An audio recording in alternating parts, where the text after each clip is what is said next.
what I'm able to do with some of my tools is bring information and knowledge from a lot of different communities together, synthesize it, and then try to help with the translation aspect. Some of my favorite colleagues are communications professionals. We were able to bring together an incredible amount of information. We were able to parse it out into recommendations for policymakers. We were able to put costing together in a way that was also very relevant and translatable. We know what we're all working on behalf of, zero hunger.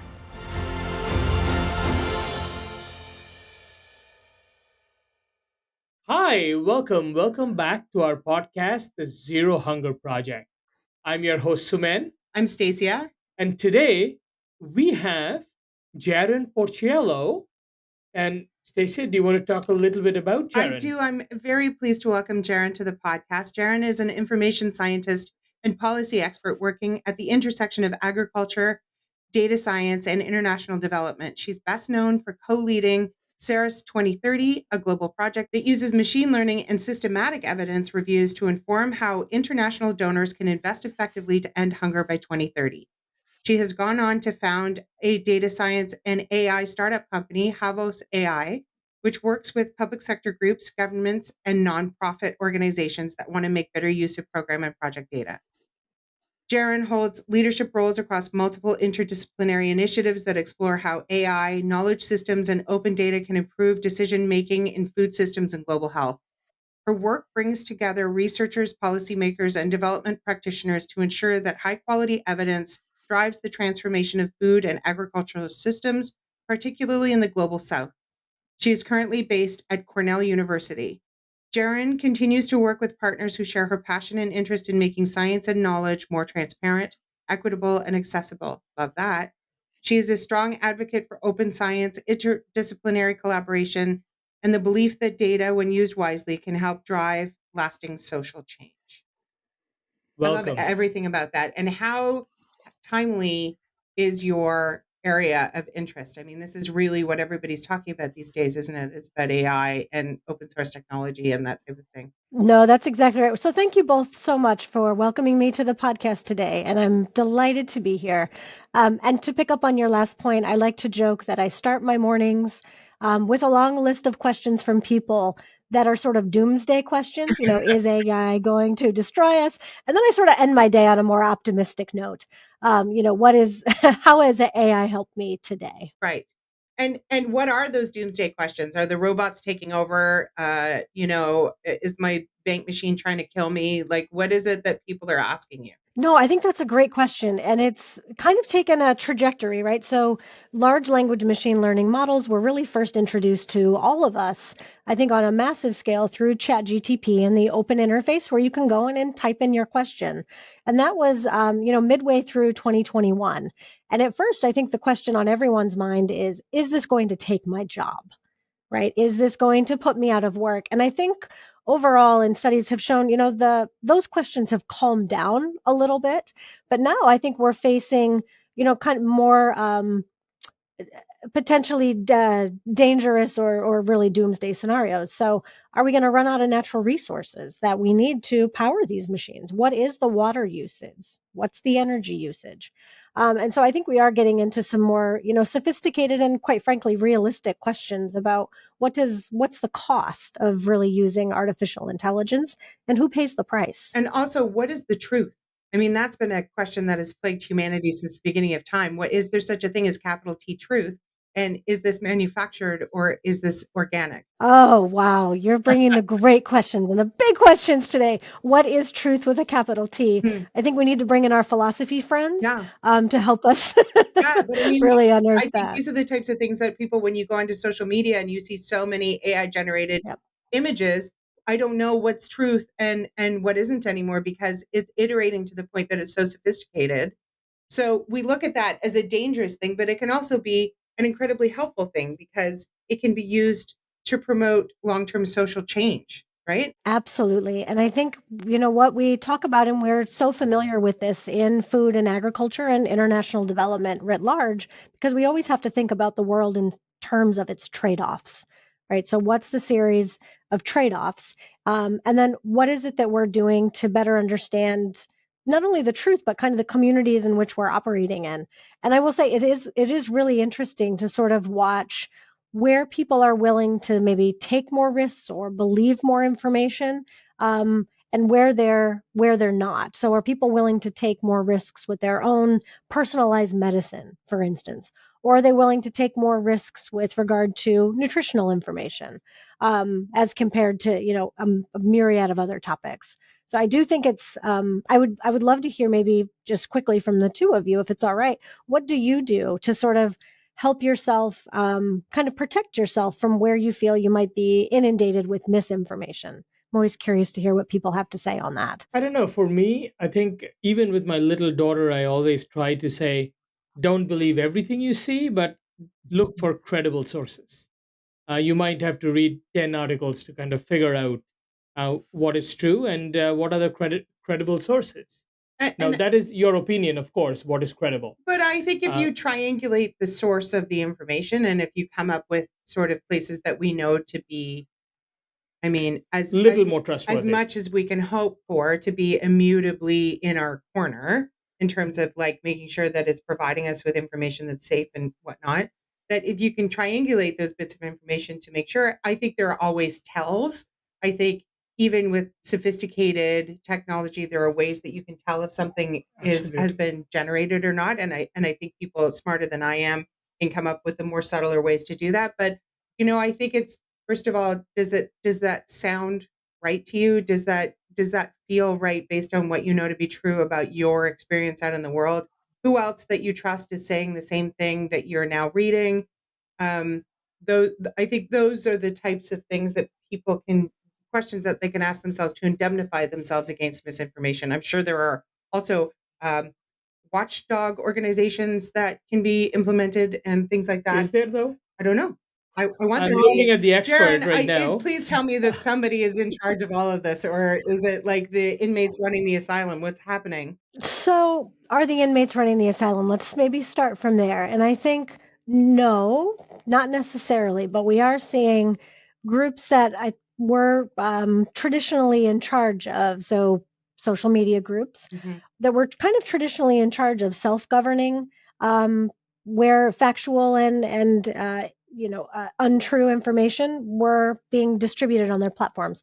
A lot of those were, self-enforced policies, and those are being rolled back. So I think last week or the week before, a big announcement came out from Facebook that they are no longer looking, and they no longer have the same policies basically for controlling misinformation, identifying it, flagging it within an organization, and that's a big blow overall to the community. It is, and I should also say that the caveat to my statement is that I don't consider any of those things to be trusted sources of information. But many do. Yeah, But many do, and I think that's where, so if we go back to kind of where the question originates, who's your community and what do you trust?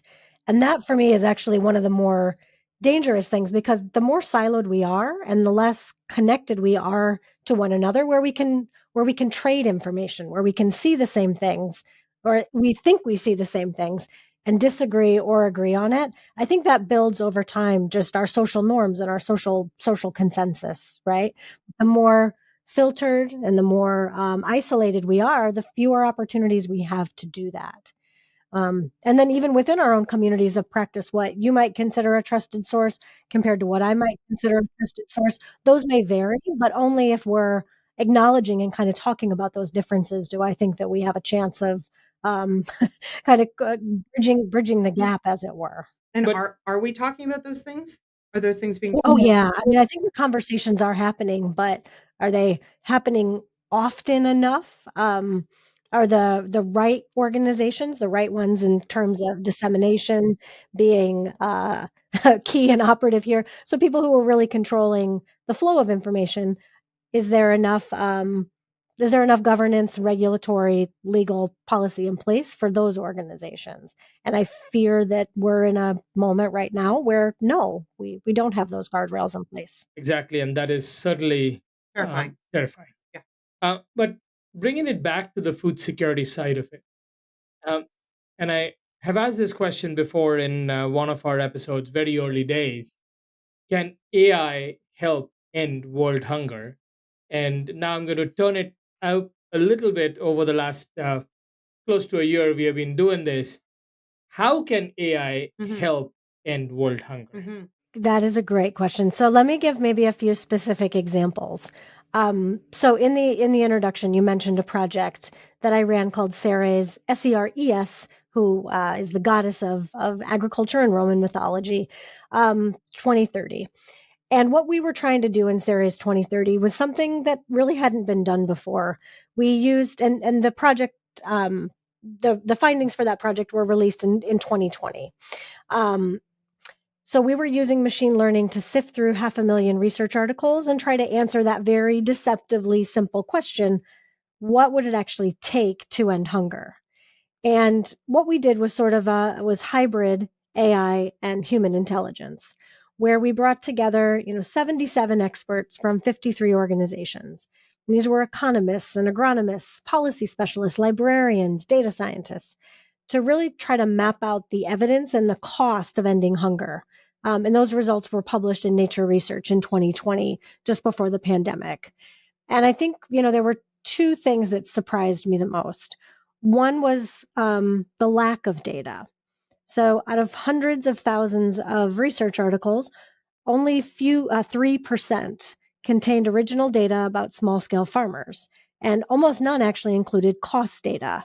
And that was really eye opening because I think it helped kind of reinforce and help me at least realize that the problem isn't just hunger, it's just how invisible hunger is within our data.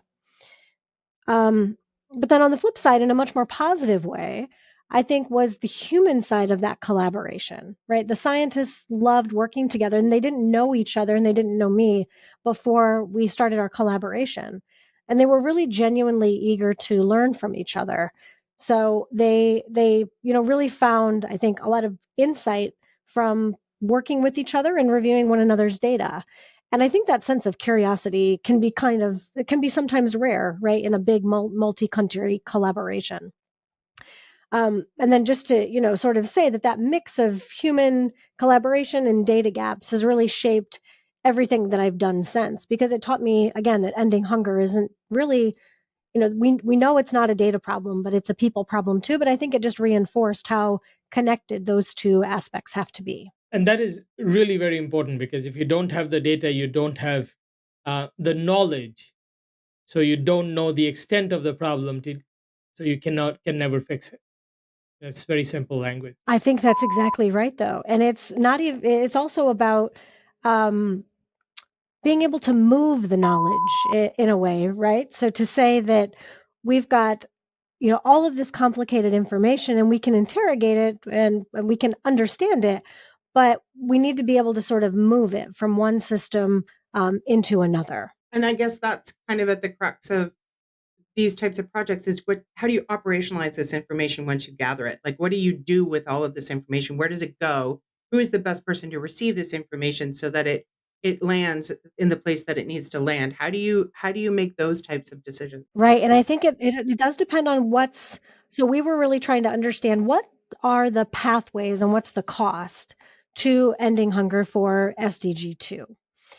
And I think that's really that big picture question, even though the interventions themselves really need to be implemented in a number of different ways, being able to help answer that question for the people who have the resources and the decision making capacity is so important. And so in Series 2030, we were able to work with um, this phenomenal group of G7 funders who were all coming together, through a donor working group, who all wanted to answer that same question. And I think I can't underline or underscore how important that willingness for collaboration and coordination is. So in being able to sort of inform the way that donors would respond to this question and provide them with costs, I think we were able to provide that information in a group that was really ready to receive it. And that included, not only our G7, ODA, development governments and ministers, but also some private philanthropies who are really invested and interested in this question regarding how to end hunger, including Gates Foundation and Rockefeller Foundation. You have certainly spoken about the world already growing enough food and to feed everyone. However, we are still have a huge population who's hungry. And what do you think is the critical non-technical barriers that data and evidence must help overcome? I think this is really going back to how we work together. Right. And so if I put it in maybe a couple of examples, it's really about how we define things. So, you know, in a way, strip away the evidence and the data for a moment and focus on what is it that we, in our systems, we as humans are really trying to answer together. And are we willing to listen to each other? And so, I've worked with a number of organizations because everyone's so excited about data science and AI, and they think it's going to really solve the problem. And there's some great ways in which it helps accelerate process. It allows us to look at more data, and it helps us answer multiple questions at the same time, all of which are really good things. But it really goes back to thinking about how we define things and do we listen to each other. And so, in one large government organization, they were trying to use AI to analyze internal project data. So, lots and lots of projects that they had funded over the past 20 years. And we started very simply. We started by sitting together and simply talking about definitions, which I know doesn't sound like the most exciting thing, but it's really important. So, what is a nutritional outcome? And then, what is a cash transfer intervention? You'd think that everyone just automatically agrees on those two things, right? They're highly technical. They sound like, there's a definition and we would agree on it. But it's fascinating that when we sit together, it really does mean different things to different people. And so, we documented it. We reiterated on it. We argued with each other. And then senior leaders within that organization got involved. And they actually did some of the review of these definitions. And by the time this project was over, senior leadership not only supported the process, they really understood it. And they saw how AI could then enhance their work, not because it was AI, but because they had taken time to work with the experts in their organizations and they were really part of this overall journey. Um, and I can contrast that with another example of a team who did not want to agree on definitions and who really needed to be right. And so, I think when we come in with the idea of we need to be right about something, it makes it very, very difficult, obviously, to come to consensus. And so, two similar sized organizations and two very different processes, the same technology, the same tools, the same approach in a way, but the approach that differed so very, very, very much was working with the individuals on those teams and who was really willing to listen to each other, and who was not. We talk a lot on this podcast about political will, and there's Yes. social will, and there's cultural will, and there's economic will. And I'm drinking coffee. You right, just said. I did. Well, I came up with this notion that we need to have a drinking game on our podcast. Every time somebody says political will, you need to take a shot because that's all we talk about on this podcast is the lack or presence of political will. And I mean, it shows up even in places like this. Like, who's Absolutely. benefiting from this? What special interest group then is now present who maybe has a thumb on something that, I mean, these are the types of conversations that you need to consider. These are the problems that come up in these situations. And when you look ahead to 2030 and the end of global hunger, if you got in a room with policymakers and advocates and advisors, what would you ask them to prioritize about data gathering and evidence and AI and technology and human level interventions working together? What are the things you're asking for? What are the things you're pushing? I think that's a very good question. And there's a lot of there's two things I would ask for, maybe, if I'm allowed to ask for Yeah, two yeah, things. yeah. Yeah, the first thing I would ask for is I would ask us never to forget that a hungry world is a dangerous world, right? And because I think we talk a lot today about transforming food systems, and that's incredibly important. Please don't get me wrong. We need food systems that are sustainable, that are equitable, that are nutritious, that are resilient. But we can't lose sight of the simplest fact, which is that people need to eat Yes. every single day. Yeah. And hunger and malnutrition really are the foundation of so many other challenges. So, instability, poor health, lost opportunity. So, I would never want us to forget that, particularly right now where we're, in such a dramatically different climate that we were in 6 months, a year ago. Mhm. I never want us to forget that food security, I think those words are actually very important words, even if it's an old term. And the second thing that I would ask for is that we need to really talk very honestly about why it is that we're using AI. Why is it that we're using different tools and data science? And I think we can come up with fast answers, acceleration, productivity, efficiency.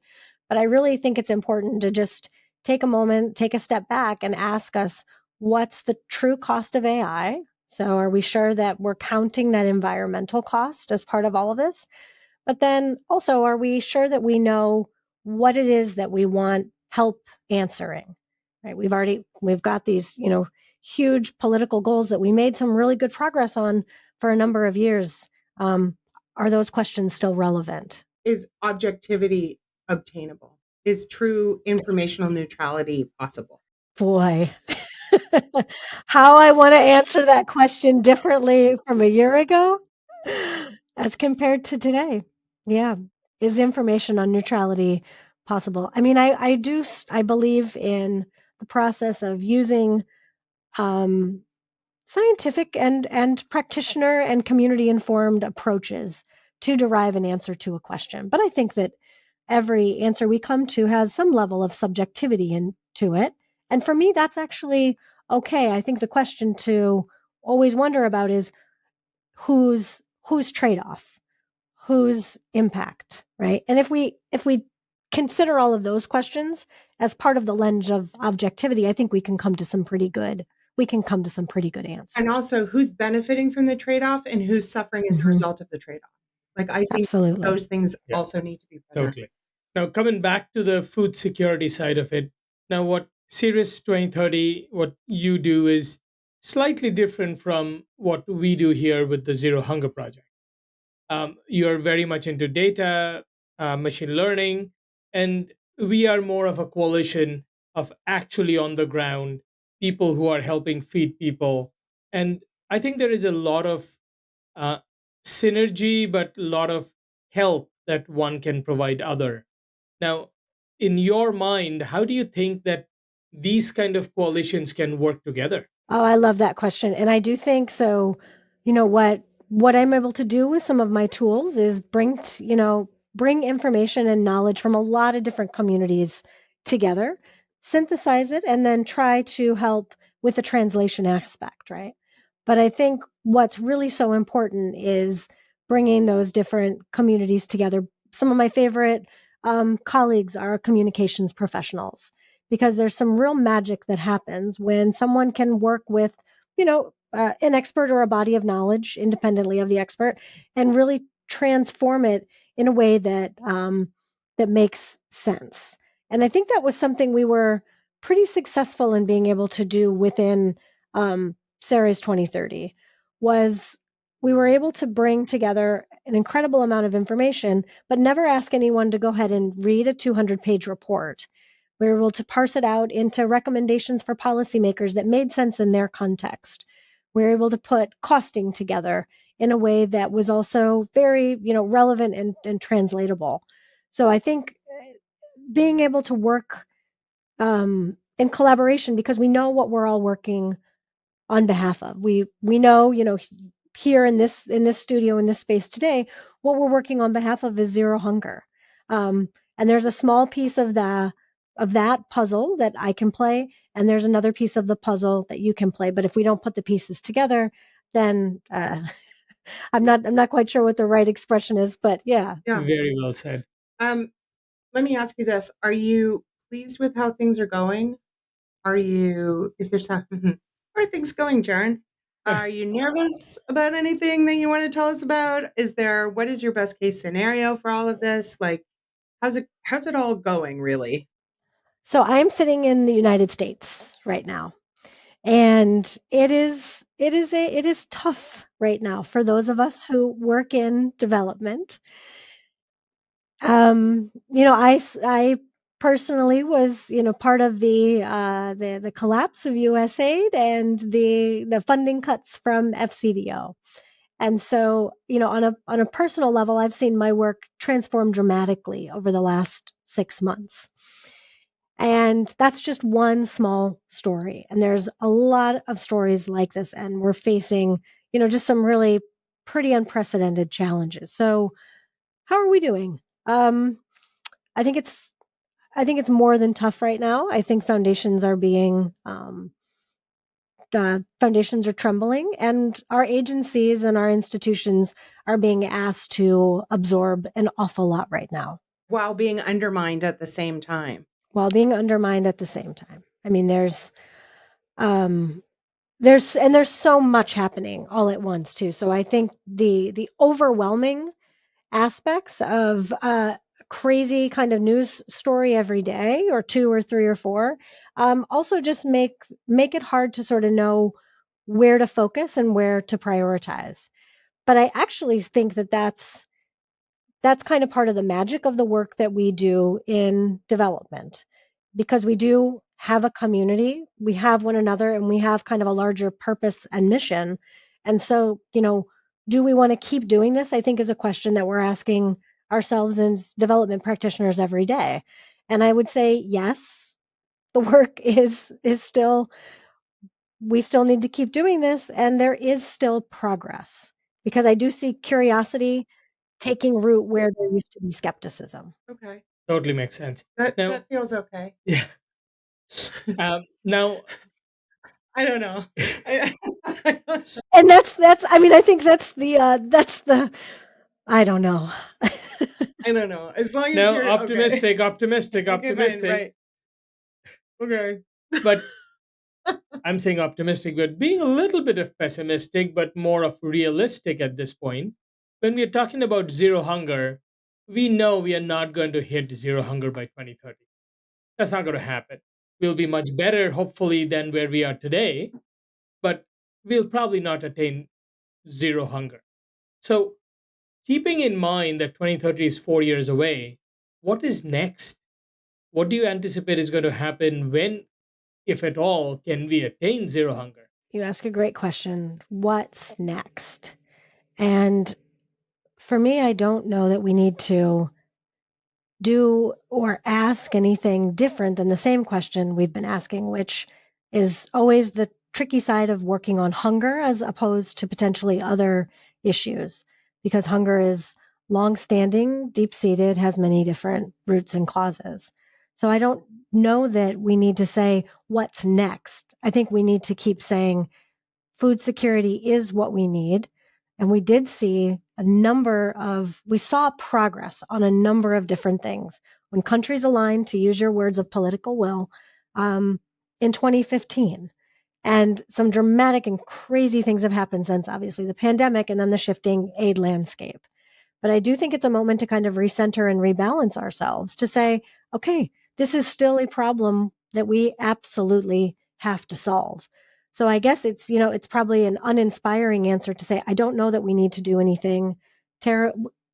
Changes have to be made in how we work, where we're finding the resources, where we're finding partnerships. But the North Star of trying to end hunger, I don't think has changed. Yeah. You're correct. And the way we were looking at ending hunger in 2015 to 2020 to 2025 to 2030, that certainly will change and is changing on a daily basis.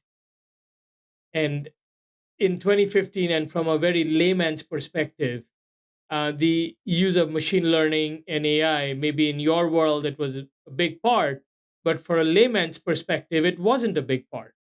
But now we are even considering, thinking about, talking about, and by 2030, it's probably going to be more a part of anybody's every second of their lives. So, how we are tackling hunger, I think, is going to change and is changing as we move forward.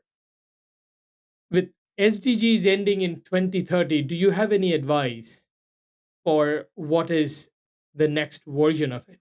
Well, one thing maybe to think about in terms of the next version of it is this so is recentering and kind of refocusing on both the core causes of hunger and also the communities that we need to bring closer together in order to solve it. I do think that that's probably an opportunity for really positive change. And so I'm just going to, for instance, if we're looking at this from a technology, if we put our technology lens on, I think one thing that's quite encouraging, and I do see movement in this from a number of different large organizations, multilaterals, funders, scientists, is to really think much more closely about what's the knowledge that we hold now? Um, project data, scientific data, tacit data, learned data. And so the opportunities to bring a confluence of sort of intelligence, human intelligence in this case, that's already available and has been available for a long time. How do we bring that together and interrogate it in a slightly new way? And that's a positive change that technology, I think, has given to us, because we don't have to spend the same amount of time 1 year reading over, 10,000 articles. We really can summarize pretty accurately, um, you know, 10 million articles, which is a study I worked on last year. We looked at 10 million articles. And Only. I think only 10 million. But then combining that with project data, with FAO data, with actual experiences of local communities that have been collected by numerous people, I actually feel like driving towards kind of that more localized. I know it sounds very artificial because we're talking about huge machines, but using those machines to really drive towards something that's more local, and more community driven, I feel like that's an opportunity for reshaping, some of the ways that we've approached this. And that's the vein. We were just talking about this in the last episode. That's the vein of every single one of these episodes, regardless of what the general meta topic is that we're kind of addressing in each episode. It all comes back down to what can be done in a community level in order to push the envelope, to move the needle, whatever expression you want to use. 100%. It all has to be driven at a community level. And to that end, it's asking questions like, are we still asking the right question? Is this still the relevant conversation to be having, right? Is this culturally relative to what's happening in our time and space right now? And do we have to change that before we can address anything else? And that all has to be community driven. That's right.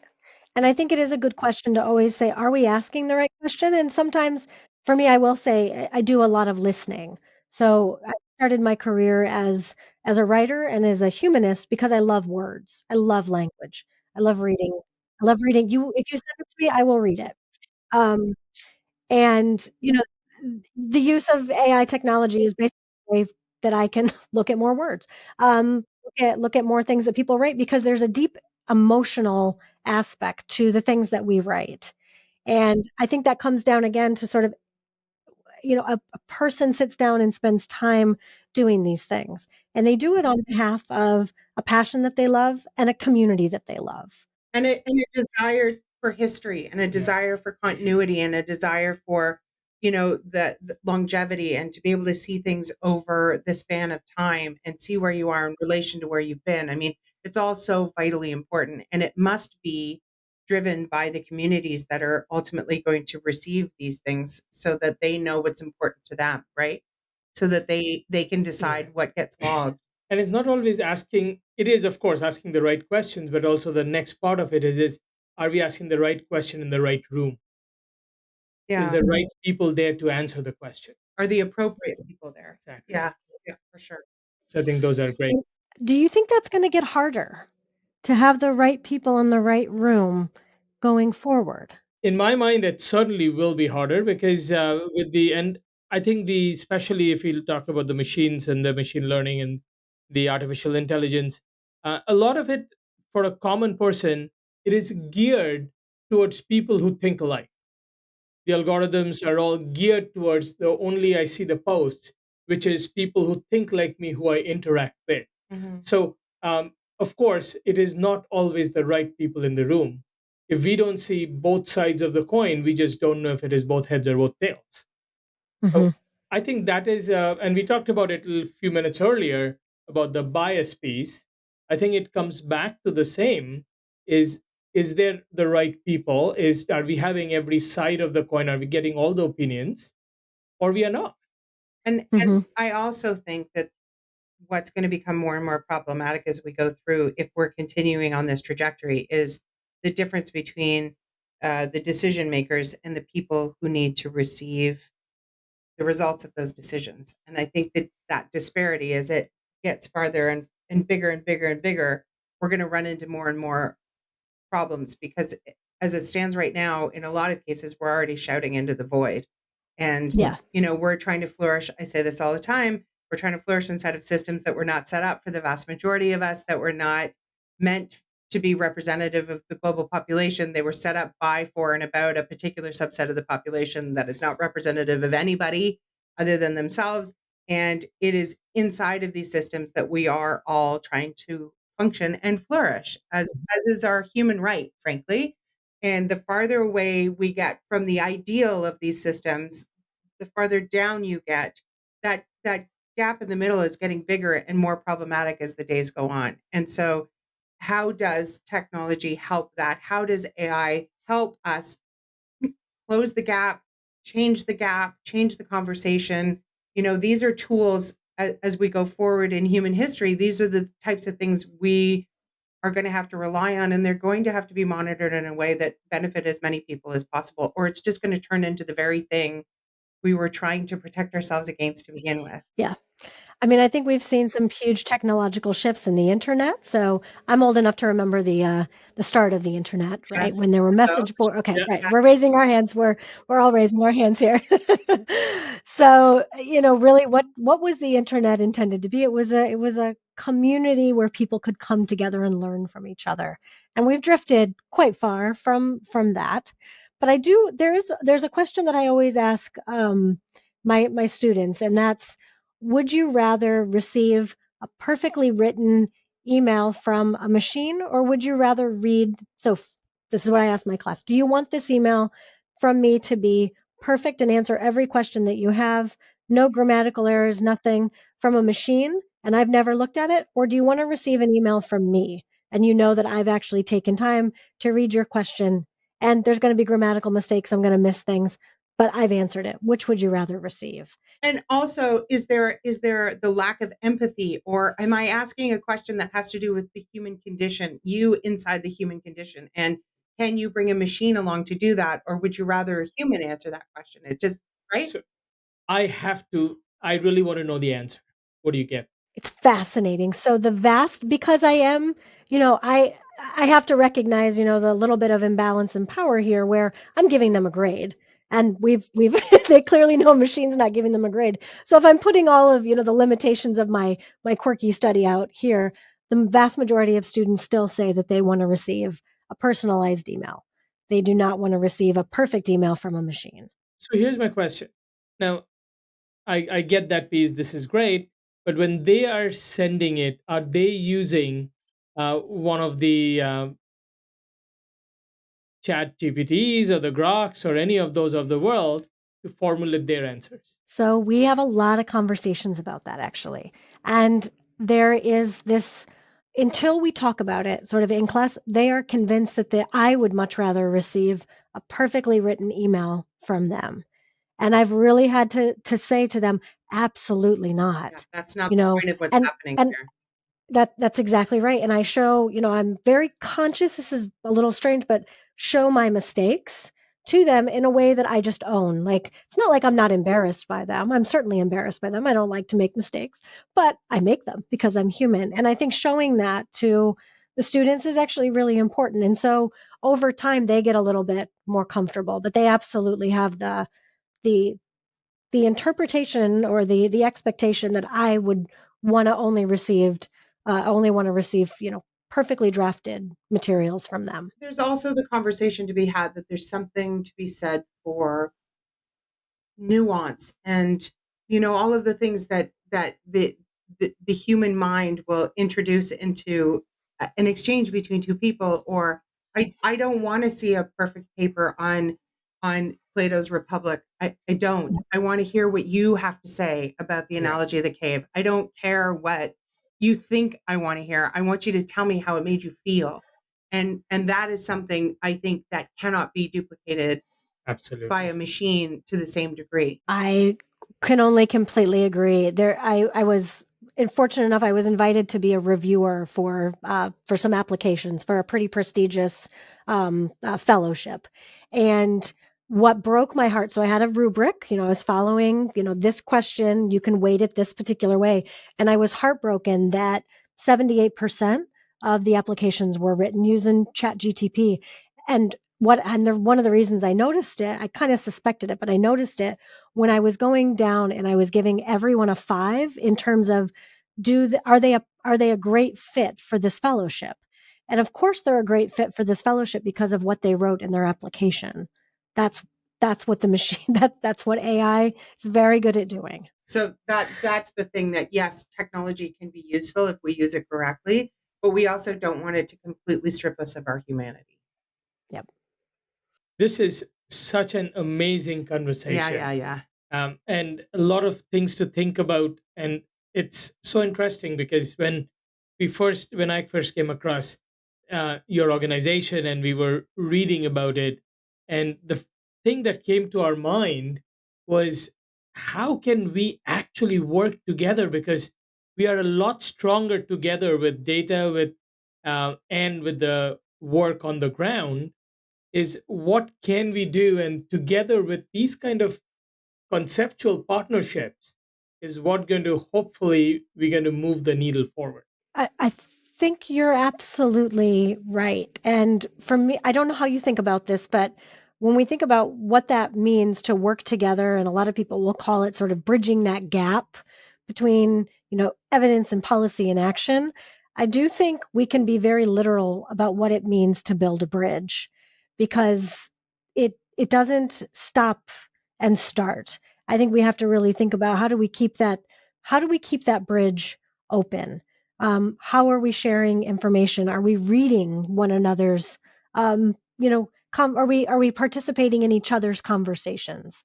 Are we, yeah, are we as worried about pushing things out as we are about contributing and taking things in? And is critical thought still there? And is care for your neighbor still there? And all of those things that are intrinsically and inherently human, are those still being represented while we're making all of these big advancements? For me, that's sort of the, inside the bricks. That's the stronghold Absolutely. inside all of these institutions that we're creating, is that there has to be that through line of that continuity of care for each other. Mm-hmm. No, that's absolutely. Thank you so much. Thank you so much for Jaron, your that was time, Jaron. fascinating. Fascinating. Thank you very, very much. Thank you both so much. My mind is running. There's a lot of thoughts that's coming in, and that is what these conversations are all about. Mm-hmm. So thanks for your time, and we really appreciate you coming and spending your time with us. Thank you both so much. This has been a phenomenal conversation. I've really enjoyed it. Thank you.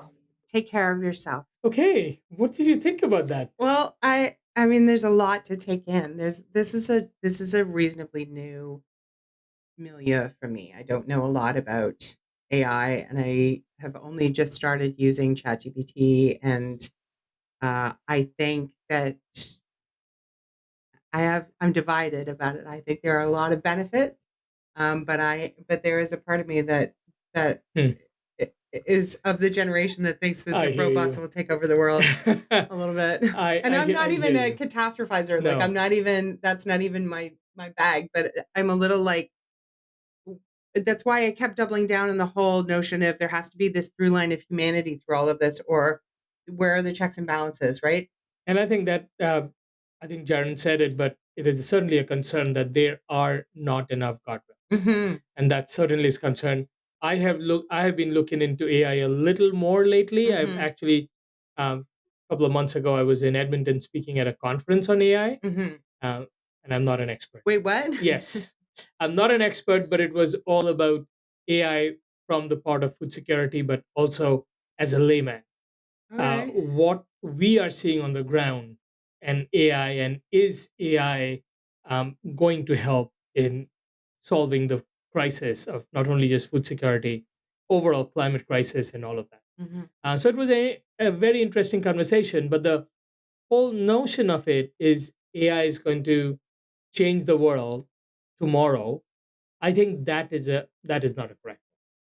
And I think it certainly needs work, it needs guardrails, and it certainly needs smart people to manage the AI part of it and what AI is going to do. And not just smart people, but conscientious people. Exactly, 100%.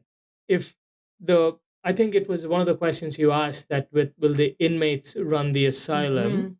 I think I'm sure Jaron said it in a great way, but this is what my feeling is the inmates are dressed as jailers Mm-hmm.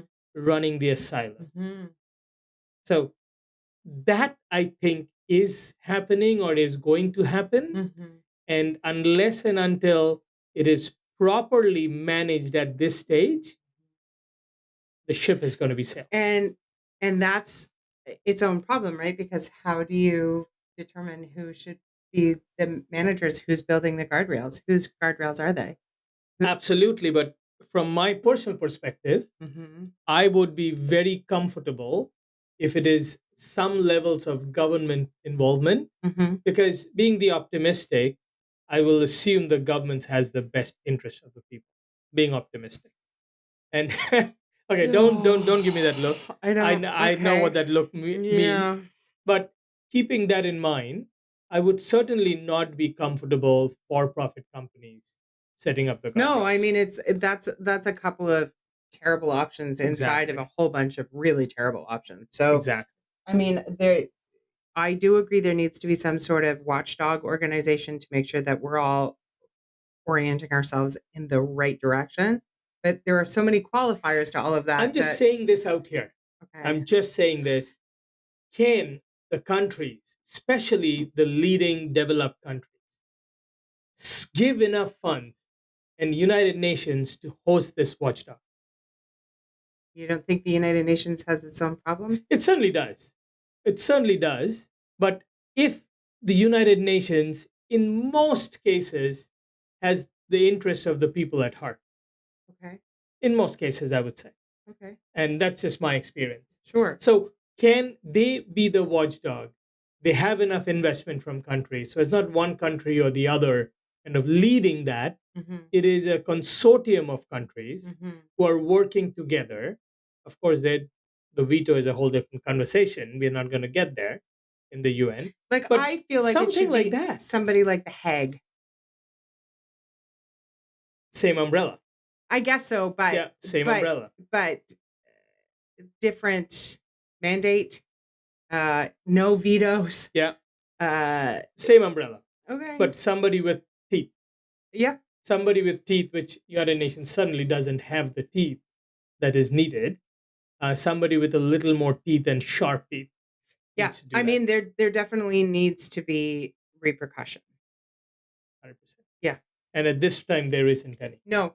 And I think these conversations are deeply important because this is real time happening right now, and it's not just it's when we have these conversations about hunger and um it applies to some people, it applies to a lot of people, and it doesn't apply to some people, and those people don't necessarily have to pay attention to that because it Exactly. doesn't affect them. This is the type of thing, although I have huge problems with that thought process. It goes without saying, Yes. but that is a prevailing sentiment. This type of thing is insidious and it's everywhere and it affects everybody. It's interesting you say that, but the reality is, yes, I get the hunger affects some, doesn't affect the other. Hmm. Climate action affects everybody, but you still see I know. what's happening. So I, it's not about that. well, okay. It is about profit. Oh, It's yeah. about capitalism. Yes. Yeah. Yeah. Yeah. And that is what the underlining is. Doesn't matter it's hunger or climate or poverty or No, no, doesn't no, matter no, any of no. that. That's the commodity. Yeah, We've it is commodified things and we've weaponized them. 100%. And so we could just fix those two small problems, then we'll be fine. Exactly. Yeah. And I don't have another option rather than saying something like the Hague or the United Nations Yeah. or something around that Yeah. front, Fair enough. actually managing this process, and very soon. Yeah. This Oh needs to no, happen very soon. like yesterday. Like Exactly. hurry up yesterday and do it because Exactly. this is really where the wheels come off the cart. Yeah. And it is coming already slowly. Yeah. You can see that. And if the action needs to happen, I'm hoping people listening Yeah. starts these conversations, Hmm. have these conversation with your leaders, and see where we can go, because otherwise we are going to have some challenges. Yeah. And we need to be ready for that, and we need to be proactive, not reactive, Hmm. because that ship will be sailed if we are reactive. Yeah. So hopefully you enjoyed our episode. We had some great Yeah, conversation. it was awesome. And if you are not following us, please do the Zero Hunger Project. We have these amazing conversations with amazing folks around the world. Look forward to seeing you at the next episode. Bye.